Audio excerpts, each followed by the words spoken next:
నమస్తే అన్న. నమస్తే. చంద్రబాబు నాయుడు గారు కొన్ని వ్యాఖ్యలు చేయడం జరిగింది జగన్ పైన.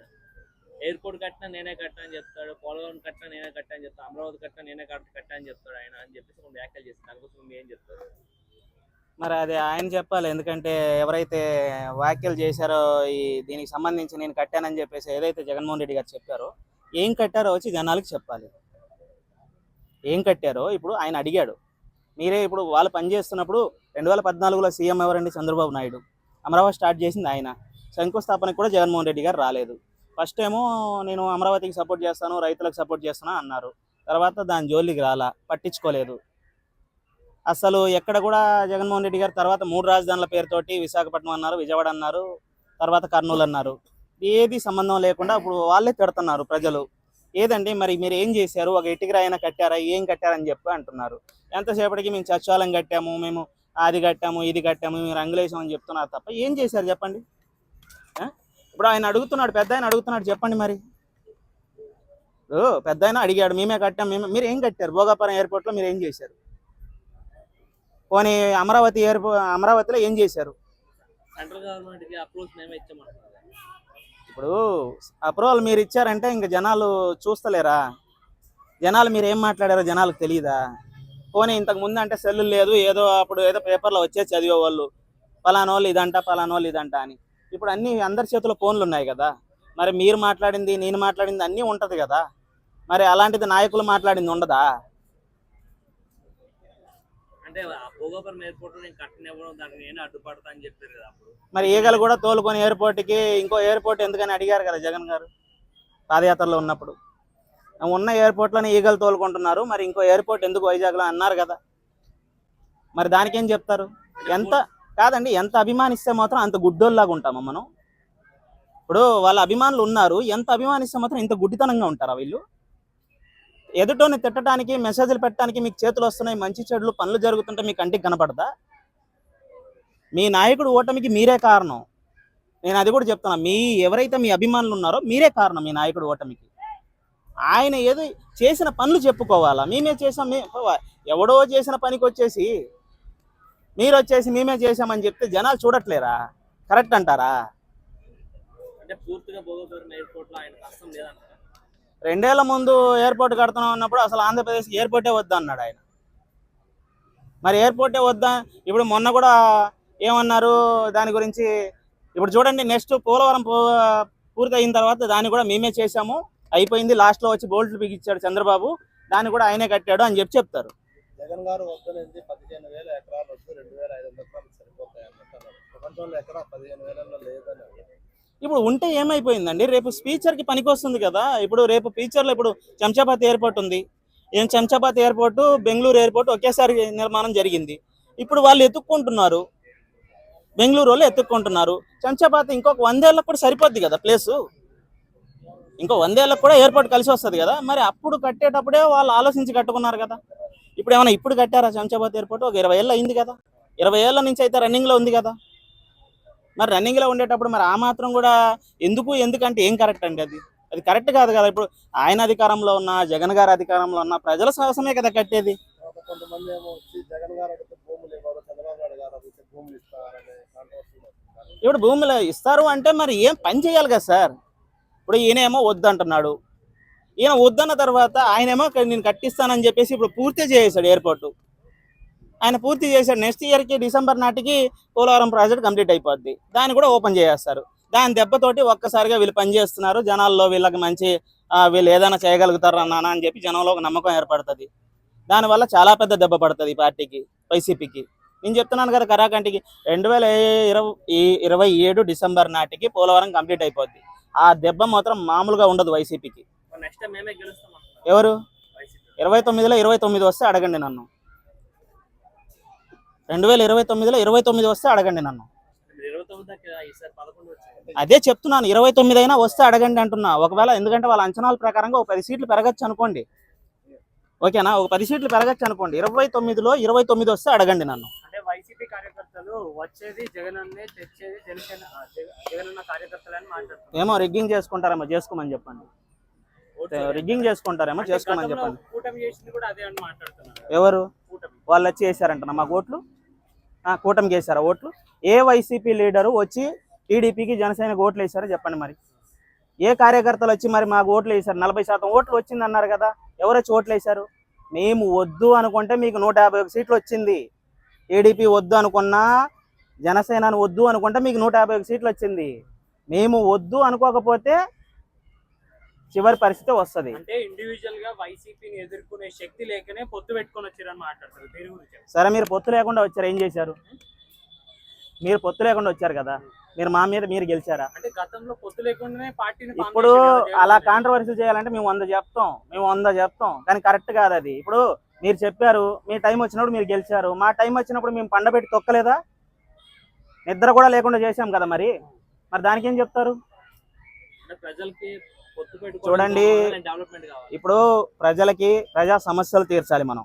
ఈ పొత్తులు గిత్తులు ఇవన్నీ తర్వాత, పొత్తులు పెట్టుకొని 10 పార్టీలు కలుపుకొని ఏమన్నా చేసుకొని ప్రజా సమస్యలు, ప్రజలకు రోడ్లు బాగుండాలి, వాళ్ళకి ఏదైతే అన్ని సోర్స్ బాగుండాలి, స్కూళ్ళు బాగుండాలి, పిల్లలకి వైద్యం అందాలి, దీని మీద ఫోకస్ చేయాలి, రాష్ట్రం అభివృద్ధి కావాలి. ఇది మన టార్గెట్. వాళ్ళు ఎవరితో పొత్తు పెట్టుకుంటున్నారో మనకు అవసరం లేదు. ఎవడు పని చేస్తే మనకు వాళ్ళు కావాలి. జగన్మోహన్ రెడ్డి గారు పని చేయని, జగన్మోహన్ రెడ్డి గారు సీఎం. చంద్రబాబు గారు పని చేయని, చంద్రబాబు గారు సీఎం. పవన్ కళ్యాణ్ గారు పని చేయని, పవన్ కళ్యాణ్ గారు వస్తారు. ఇప్పుడు పొత్తు పెట్టుకుంటే మీకెందుకు, పొత్తు పెట్టుకోకపోతే ఎందుకు? పొత్తు పెట్టుకోకుండా మీ అన్న వస్తున్నాడుగా, రాని గెలవని. మేము వద్దనలేదు కదా, ప్రజలు ఓట్లు వేస్తేనే కదా ఎవరైనా. అంటే ఈసారి ఇండివిజువల్ గా పోటీ చేస్తే కూటమి పార్టీలు ఇండివిజువల్ గానే పోటీ చేస్తారు. గెలుస్తారని మీరు అనుకుంటున్నారు? ఎందుకు గెలవరని మీరు అనుకుంటున్నారు? అంటే గతంలో ఓడిపోయినారు కదా జగనన్న పైన. ఇప్పుడు మేము జనసేన పార్టీ, నేను ఉన్నదే చెప్పేస్తున్నా, మేము జనసేన పవన్ కళ్యాణ్ గారి అభిమానులు. మా వాడు పని చేస్తున్నాడు, ఓకేనా? పని చేయలేదని చెప్పేసి రుజువు చేయడానికి మీరు మైకులు పట్టుకొని, కెమెరాలు పట్టుకొని వస్తారంటే రండి, డ్రోన్లు పెట్టుకుందరు, రండి. మరి ఏ ఊరికి వెళ్దాం, రండి, ఆ ఊర్లకు వెళ్దాం. మీ కడప జిల్లాకి వెళ్దాము, లేకపోతే ఇంకా చిత్తూరుకు వెళ్దాము, రాయలసీమలో ఏ ప్రాంతానికి వెళ్దామో రండి. పని చేయలేదు అని పవన్ కళ్యాణ్ గారు ఎవరన్నా చెప్పారా?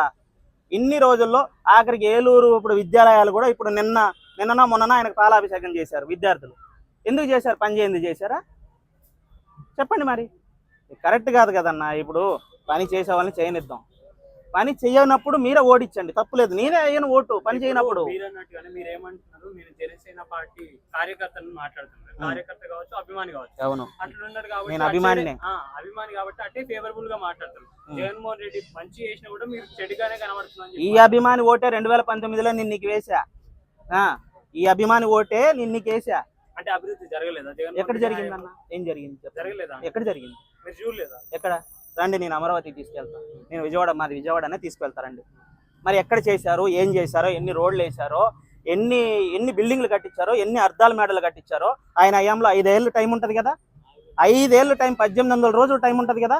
ఈ 1800 రోజుల్లో ఏం జరిగిందో విజయవాడలో, ఆ 1500 రోజులు రైతులు కన్నీరు పెట్టుకున్నారు కదా. మరి ఏం చేశారో చెప్పండి, రండి. మరి నాకు అంటే చేయనట్టయితే జగన్మోహన్ రెడ్డి గారు మరి చేసుంటే మీరు చెప్పిందే వాస్తవం. చేసుంటే 1500 రోజులు రైతులు నిరాహార దీక్ష ఎందుకు చేశారు? మరి చెప్పండి. ఈ రోజు కూటమి ప్రభుత్వానికి సపోర్ట్ చేసింది ఆ రైతులే కదా. ఆ రోజు జగన్ గారికి సపోర్ట్ చేసింది ఆ రైతులే కదా. మరి మళ్ళీ కూటమి ప్రభుత్వానికి సపోర్ట్ చేసింది ఆ రైతులే కదా. మరి ఎందుకు మరి 1500 రోజులు నిరాహార దీక్ష చేశారు? ఎందుకు? రైతు కన్నీరు పెట్టకూడదని చెప్పి మీరే అన్నారు. రైతు కన్నీరు పెట్టడం మనకి మంచిది కాదని చెప్పి జగన్మోహన్ రెడ్డి గారు లైవ్లో అన్న మాటలు వినండి. ఫస్ట్ ఏమన్నారు? అమరావతి రాజధాని మేము యాక్సెప్ట్ చేస్తున్నాం. నేను శంకుస్థాపనకు కూడా రాలా. మోదీ గారికి సరే పార్టీలు ఉంటే మీరు గొడవలు పడండి, ఏమన్నా చేసుకోండి, అది తర్వాత విషయం. ప్రధానమంత్రి గారు వచ్చినప్పుడు మనం గౌరవించాలి కదా. అరే మనం రేపటి రోజు ఆ ప్రధానమంత్రి గారు డబ్బులు ఇవ్వకపోతే 2 లక్షల కోట్లు నీకు అప్పు ఇవ్వకపోతే మీరు ఎక్కడి నుంచి అమ్మ ఒడ్లు ఏమి ఇచ్చారు చెప్పండి. మరి ఆ ప్రధానమంత్రి గారు మీకు ఇవ్వకపోతే ఫండ్స్ మీరు ఎక్కడి నుంచి ఇచ్చారు?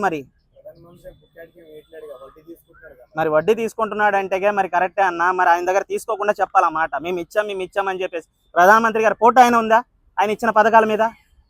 చెప్పండి. మరి చూపించమంటారా? ఇప్పుడు కూటమి ప్రభుత్వం కాబట్టి వేసుకుంటున్నారు కదా. ఎవరు? ఇప్పుడు కూటమి ప్రభుత్వం. మరి అదే కదా అన్న ఇచ్చే గౌరవం. ఇప్పుడు ఇచ్చే గౌరవం అదే కదా జగన్మోహన్ రెడ్డి అట్లా పొత్తు పెట్టుకోవాలి అన్న. ఇప్పుడు జగన్మోహన్ రెడ్డి గారు అన్నారు, నేను కేంద్రం మెడలు వంచి ప్రత్యేక హోదా తీసుకొస్తానన్నారు. అన్నారా లేదా? ఉండండి నేను చెప్తున్నాను కదా. ప్రత్యేక హోదా తెస్తానన్నారు. తర్వాత అక్కడ సెంట్రల్లో కేంద్రం వచ్చేసింది పైన. ఆయనే అన్నాడు ప్రెస్ మీట్ పెట్టి, లేదు అక్కడ సెంట్రల్లో పాస్ అయిపోయింది, పైన ఆయన మళ్ళీ ఆయనే ప్రధానమంత్రి అయ్యాడు. ఇప్పుడు మనం ఏం చేసినారు? ఉదానే ప్రత్యేక హోదా ఇప్పుడు వచ్చే అవకాశాలు లేదు అని చెప్పేసి నాయుడు గారు మాకు ప్రత్యేక హోదా వద్దు అని చెప్పేసి పెట్టారు కదా, లెటర్ పెట్టారు కదా, హోదా ప్యాకేజీ ఇప్పుడు ఆ ప్యాకేజీ తీసుకున్నందుకే పవన్ కళ్యాణ్ గారు ఆయన నుంచి డివైడ్ అయ్యారు. ఆ ప్యాకేజీ తీసుకున్నాడు కాబట్టి ఆయన నుంచి డివైడ్ అయ్యి ఈ ప్యాకేజీ ఎందుకు పాసిపోయిన లడ్డు అని చెప్పేసి అన్నారు. ఈయన అన్నారా లేదా? నేనేం మా ఊరిని వెనకేసుకొని రావట్లేదు, జగన్ గారిని వెనకేసుకొని రావట్లేదు, చంద్రబాబు గారిని వెనకేసుకొని రావట్లేదు. ఎవరైనా న్యాయం మాట్లాడితే న్యాయమే మాట్లాడదాం, అన్యాయంగా మాట్లాడినప్పుడు అన్యాయంగానే మాట్లాడదాం. ఎక్కడ ఇచ్చారండి? ఎవరు తీసుకొచ్చారు? ఇచ్చే పరిస్థితి లేనప్పుడు ఇప్పుడు ఒక రాష్ట్రం కాదు కదా, మనకంటే వెనకపడ్డ రాష్ట్రం బీహార్ ఉంది, ఛత్తీస్గఢ్ ఉంది. మరి అప్పుడు అన్ని వెనకపడ్డ రాష్ట్రాలు ఊరుకోవు కదా. మీ ఒక్క రాష్ట్రం కోసం అని చెప్తే వాళ్ళు కూడా అడుగుతారు, అన్ని వివసించుకోవాలి కదా ప్రధానమంత్రి అన్న తర్వాత. మరి కాంగ్రెస్ ప్రభుత్వం తెలంగాణకు ప్రత్యేక ఇప్పుడు మామూలుగా రాష్ట్రం ఇచ్చింది కదా, మరి ఆ టైంలో ప్రత్యేక హోదా ఇచ్చేస్తే అయిపోయేది కదా. అప్పుడు ఇచ్చేస్తే అయిపోయేది కదా, మరి ఎందుకు ఇవ్వలేదంటారు? నేను చెప్తున్నాను కదా, మనం ట్రాన్స్ఫార్మర్ కట్టినా ఏం కట్టినా ప్రధానమంత్రి గారికి ఇష్టం లేకుండా, ఇప్పుడు ఒకటి చెప్తాను వినండి, ప్రధానమంత్రి గారు వింటున్నారా? ప్రధానమంత్రి గారికి చేయకుండా ఏమీ చేయలేరు, ఓకేనా? అంటే ఇప్పుడు జగన్మోహన్ రెడ్డి గారిని ఇంత విమర్శించడానికి మీకు గల కారణాలు ఏంటి? ఆయన్ని ప్రధానంగా విమర్శించడానికి ఏమీ లేదండి. అంటే ఆయన్ని చెప్పేది వినండి. లేదు ఇప్పుడు మరి పవన్ కళ్యాణ్ గారిని తిట్టినప్పుడు ఆయన చేసిన వాటికి ఇప్పుడు వినండి, ఏం చేశారు? అది ఏం చేశారు? జగన్ గారిని తిట్టారా? ఉండండి, జగన్ గారిని తిట్టారా? జగన్ గారిని తిట్టారా? జగన్ గారిని ఫ్యామిలీని తిట్టారా? ఎక్కడ ఏం తిట్టారు? మరి ఎవరైనా నాయకుల్ని తిట్టారా? ఆయన ఏమన్నాడు? ఆయన్ని తిట్టిన వాళ్ళని తిట్టాడు, ఆయన్ని తిట్టిన వాళ్ళని ఆయన విమర్శించారు. నన్ను తిడుతున్నారు, మీరు అది కరెక్ట్ కాదు, నేను ప్రజల్లోకి వస్తే నేను పని చేస్తాను. ఇప్పుడు ఆయన పని ఆయన చేసుకొని పోతున్నాడు, ఓకే. నెక్స్ట్ టైం ఆయన పని బాగుంది అంటే ప్రజలు నిర్ణయిస్తే ఓకే ఆయనకు ఓటేస్తారు. లేదు అనుకో, జగన్ గారికి వచ్చిన సీటు కూడా ఆయనకు రాదు. నేను చెప్తున్నాను కదా, జగన్ గారికి వచ్చిన 11 సీట్లు వచ్చింది కదా, ఈయనకు ఒక సీటు కూడా రాదు. తర్వాత మళ్ళీ పని చేయకపోతే అది కూడా రాదు. ఉన్నది చెప్పేస్తున్నా, పని చేస్తేనే ఓట్లు వేస్తాం. అన్న పొత్తు పెట్టుకుంటామో పెట్టుకోమో అది మా పార్టీ ఇష్టం, మా నాయకుడి ఇష్టం, ఓకేనా? మా ఇష్టం అండి అది. లేదు మా ఇష్టం అది. మరి ఇప్పుడు చిత్తుగా ఓడిపోలేదా జగన్ గారు? చిత్తుగా ఓడిపోలేదా? పొత్తు లేకుండా వచ్చి ఇప్పుడు గెలిచారా? పొత్తు లేకుండా వచ్చారు కదా, మరి గెలిచారా? మమ్మల్ని మీరు విమర్శించినప్పుడు మీరు గెలిచి చెప్తుంటే బాగుండేది. ఏమి ఇప్పుడు మేము గెలిచాం, మరి ఇప్పుడు మేము మా సీట్లకే మేము పోటీ చేసాం తప్ప మేము టీడీపీ గెలిచిందని వినండి, టీడీపీ గెలిచిందని మేము తీసి మేము గెలిచామని చెప్పుకోలేదు కదా. ఇప్పుడు టీడీపీకి ఎన్ని సీట్లు వచ్చింది? టీడీపీకి ఎన్ని సీట్లు వచ్చింది బ్రో? 29 సీట్లు 11 సీట్లకి వెళ్ళారు. ఇప్పుడు నేను చెప్తాను వినండి. ఇప్పుడు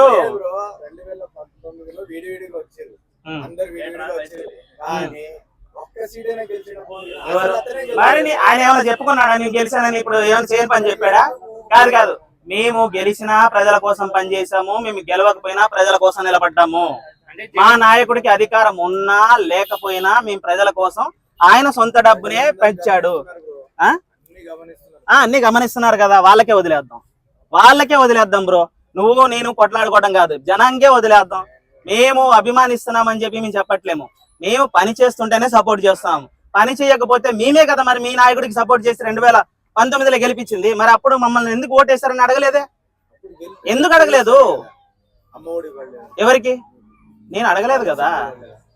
అరే నేను అడిగానా? నేను అమ్మఒడి ఏమని అడిగానా, లేకపోతే ఏమని అడిగానా? నా స్టేట్ డెవలప్ చేయమని అడిగాను. నా స్టేట్ కోసం నేను ఓటేసాను. నీకు నువ్వు అమ్మఒడి ఇస్తావని, నువ్వు 20,000 ఇస్తావని, నువ్వు 30,000 ఇస్తావని నేను ఓటేలా, ఓకేనా? డెవలప్మెంట్ పేరుతో బినాముల ఆస్తులను పెంచుకుంటున్నారు తప్పితే సరే దాన్ని అన్ని బయట పెట్టండి. ఇప్పుడు అమరావతిలో బినామీ ఆస్తులతోటి టీడీపీ స్టేట్ బడ్జెట్ కంటే అమరావతి ఆ రాజధాని బడ్జెట్ ఎక్కువ ఉంది. 1,00,000 కోట్లు అంటే రైతులను మోసం చేసి అమౌంట్ వేసుకుని ఆ ల్యాండ్ బ్యాంక్ అంతా కూడా చంద్రబాబు నాయుడు గారు పెట్టుకుంటున్నారు వాళ్ళ బినామీల పేరు మీద అని చెప్పి మాట్లాడుతున్నారు. దీని గురించి ఏమో సరే, బినామీలతో పెట్టుకున్నారు కదా, 3 రాజధానుల పేరుతో చెప్పారు కదా, 3 రాజధానుల పేరుతో చెప్పారు. ఏ రాజధాని కట్టారు? వైజాగ్ డెవలప్ చేశారా? చెప్పండి, వైజాగ్ డెవలప్ చేశారా? ఇప్పుడు వైజాగ్ డెవలప్ చేశారా, లేకపోతే